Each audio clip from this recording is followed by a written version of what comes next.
That NISKANEN, KYLLOENEN and LAHTEENMAKI, I thought they might be able to glue themselves, stick in with these elite four at the front.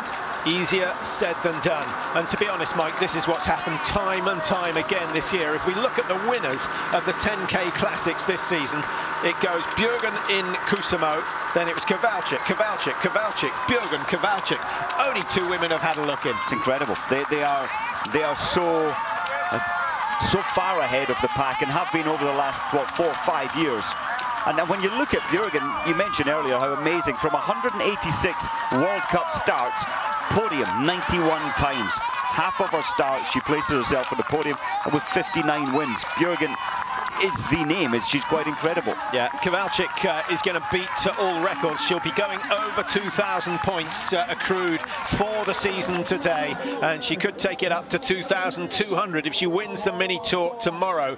But Marit BJOERGEN, well, she's achieved a record. No one has completed a season, not that she's done every race, but no one has raced throughout the season and never finished worse than second. Oh, how about that? And at the moment, she's on course for a top 2, but Therese JOHAUG is now back in touch. KOWALCZYK's efforts have come to naught, Mike, and I'm wondering whether she went just that fraction too early. She's looking like a spent force, and that gives to Therese JOHAUG a little bit of hope. Heidi WENG has been on survival mode for a whole lap now and not quite able to close it. Well, maybe she's saving something for the final stages. I don't think we're going to see NISKANEN, KYLLOENEN, Charlotte KALLA wearing 3. I don't think we're going to see them challenging. Number 32 is Yulia TCHEKALEVA of Russia, who was in the lead in that chasing group at one stage, but now sits at the back, just behind JACOBSEN. And Nicole FESSEL still pushing hard for Germany. ISHIDA of Japan just dropping off the back of the chase group and is about to be joined by 4 or 5 others. So we've got a race within a race going on in that chasing group. And you can just see the body language from this chasing group. They're exhausted, they're on their absolute limit going over here. The best weren't.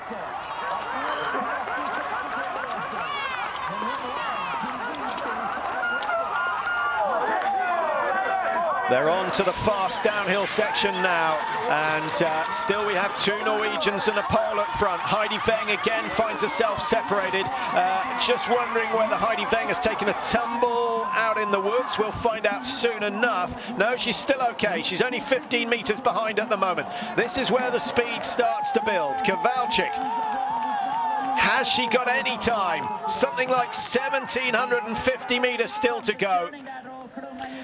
I just feel, Patrick, with the terrain go back down into the stadium, she might, KOWALCZYK might hold herself ahead of JOHAUG, but you just feel that BJOERGEN's going to take this. Yeah, BJOERGEN will go past KOWALCZYK here. Look at that on the outside, and we're back to where we started. KOWALCZYK's first drive for success has come to nothing, and now they're sprinting for the finish. 1,000 meters or so to go from here. Therese JOHAUG back in front as they start the final climb. Who has saved enough energy for this? KOWALCZYK made a burst on the last climb. BJOERGEN looking good on the right-hand side of the tracks, wearing 1, and now KOWALCZYK has to move left and right and left and right, and found wanting once again. Oh, she's slipping badly, KOWALCZYK, so the wax that she had on her skis has deserted her. That is an incredible turn of pace from the 2 Norwegians, or should we say it's a poor mistake from KOWALCZYK to lose speed at the bottom of the climb. She was slipping, but that was because she was her weight was slightly back. She changed into the left-hand track, then back into the right. That's where she lost all the time.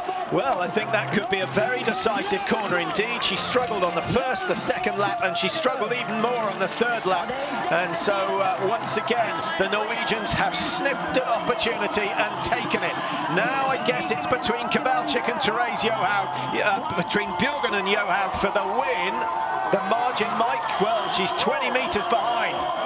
Heidi WENG may be thinking that she can get a clean sweep for Norway. It's not over for KOWALCZYK now that she's got some grip, but just running again, just absolutely attacking. Her brain is saying, get some time back, pick up some of these bonus seconds. Well, that makes life a lot easier for the Norwegians tomorrow in the 10-kilometer freestyle. And of course, the leader of the tour today will start first. We have what we call a chasing start tomorrow. Look at the margin that they've opened up. That is a phenomenal difference, and all sorts going on this final lap. And you know, Patrick, really, that's on the easier part. I know that was the single steepest climb, but it was only 100 meters. And then we had all these technical switchbacks. And I do feel for Justyna. She loses time on the easier sections of a course. That may be the case, but I just wonder whether she actually pushed too hard on that first climb. You don't take 20 meters out of Marit Bjorgen without digging very, very deep and just forgetting how tough that final climb was. Maybe just the energy output with all the races. Of course, Marit Bjorgen didn't do the 30-kilometer last Sunday, and that is a big bonus in terms of what you've got left in your muscles at the end of the season. Every second counting for Marit Bjorgen, and every second she gains will go to her advantage in tomorrow's 10-kilometer freestyle. She already would have started 17 seconds ahead with 5 bonuses on top of KOWALCZYK on the first intermediate. She could get a full 15 seconds if Heidi Weng comes into the picture here with 200 meters to go. Bjorgen is going to take the win. Therese Johaug is going to get second, and third place will be between KOWALCZYK and Weng, and Weng would do her teammates a huge favor if she can get ahead of the pole. Into the last 100 meters for KOWALCZYK now, but Bjorgen is over the line. A sensational run here in Falun. She wins yet again, win number 8 of the season, and keeps that record of all top 2s. KOWALCZYK versus Weng for third. Oh, a photo finish, and I think it's a toenail to Heidi Weng. Weng got it in the last 20 centimeters. She just threw her foot forward and denying KOWALCZYK that precious 5 seconds. Well, it's not the first time we've seen a Norwegian 1, 2, 3 this season. This is the race for 5th, and of course it's Charlotte Kalla in white up against the 2 Finns, KYLLOENEN and NISKANEN, and Kalla went early, but she holds and holds. Kalla takes number 5. Good bonus points for her. 39 seconds adrift of the leaders, so she's going to be starting over a minute behind Marit Bjorgen in the 10K freestyle tomorrow. The damage has been done, and surely Marit Bjorgen will be the winner of the mini tour. It's looking pretty good. Of course, she's going to be starting, yes, 9 seconds ahead of Therese Johaug tomorrow. Therese will try and close her down fast. Finland's former number 1 SAARINEN in 12th, ahead of OESTBERG. FALLA for Norway down in 14. We'll try and find how many Norwegians we got in the top 10. ISHIDA in 16th position, ahead of HAAG. Kikkan Randall 19th. She will not lose, she will not lose her position as 3rd in the overall standings, but she's going to have to make sure she pulls some points back, because I think Heidi Weng, who picks up very good points today, will have closed that gap on Randall significantly, and with 200 points being awarded to the tour winner tomorrow, we might find that Randall is pushed out of the top 3. What a race, what an amazing race, and with 1 rotation to go, Justyna put all her money on the table with that break, that very early break, and I think that was a sensible strategy, but it looked like the wax had deserted her, the grip wax for that final steepest of climbs, and that's where she lost a lot of her impetus to try and stay with Bjorgen and with Johaug. Uhrenholdt, HAAG for Norway, just finishing number 40 in the tour. Number 1 in the tour is this lady. Quite sensational. Win number 7. Remember, if she hasn't won this season, she's been the runner-up. Great tactics. She got 10 seconds bonus points at the halfway stage, which I don't think that was a surprise. I think she might have been surprised that Therese Johaug pipped her for the full 15-second bonuses. But Marit Bjorgen wasn't really tempted to go with KOWALCZYK at the start of the final lap. It was surprising. Maybe Bjorgen realised that it was an unreasonable, it wasn't a sensible pace, because KOWALCZYK really did attack, and it's very tough to attack 3 kilometers out in this game, in this sport, on this track.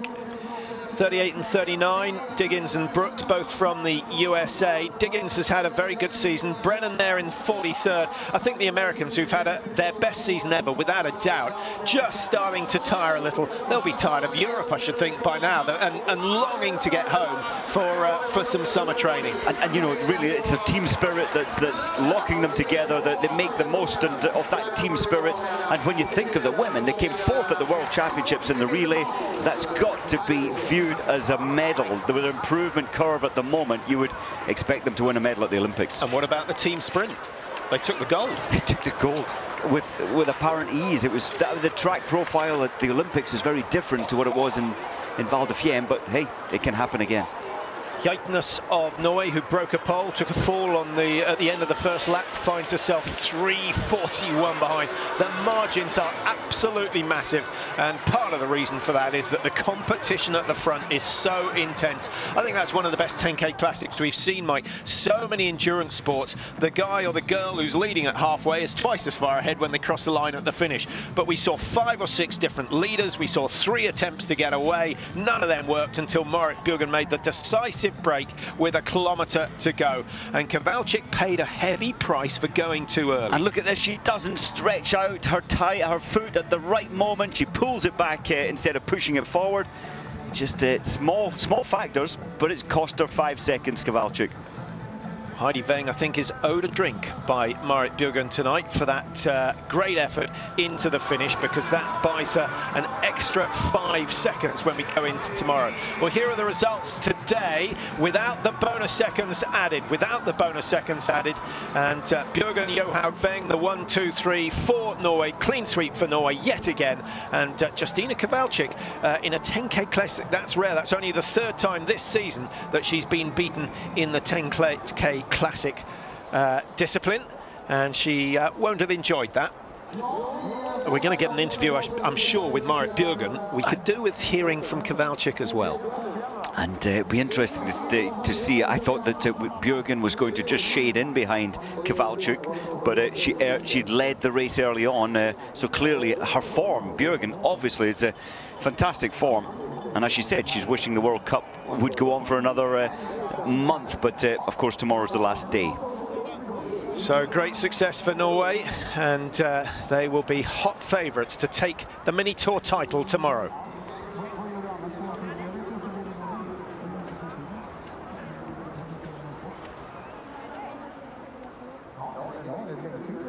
Well, I've got Marit Bjorgen almost 48 seconds ahead of Justyna Kowalczyk going into tomorrow's race, the last day of the season. It's only a 10-kilometre freestyle, same course as today. That's the plan at the moment. They will recheck the course because they're very concerned about some of the fast downhills here in Falun.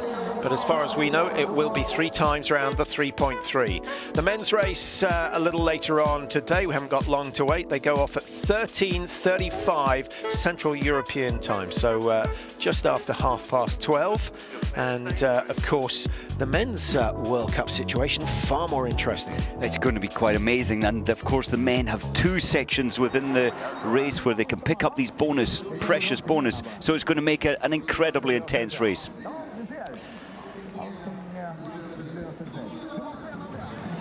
Well, let's have a look at the top names. Unable to get hold of Marit Bjorgen at the moment, but we can have a look at her finishing this 10K Classic. She takes the win in a time of 28:06. Crucially, she gets 25 points more than Justyna Kowalczyk for bonuses, plus she's 11 seconds ahead of the pole, who is now in a very, very tricky situation if she wants to regain the title of the World Cup final champion.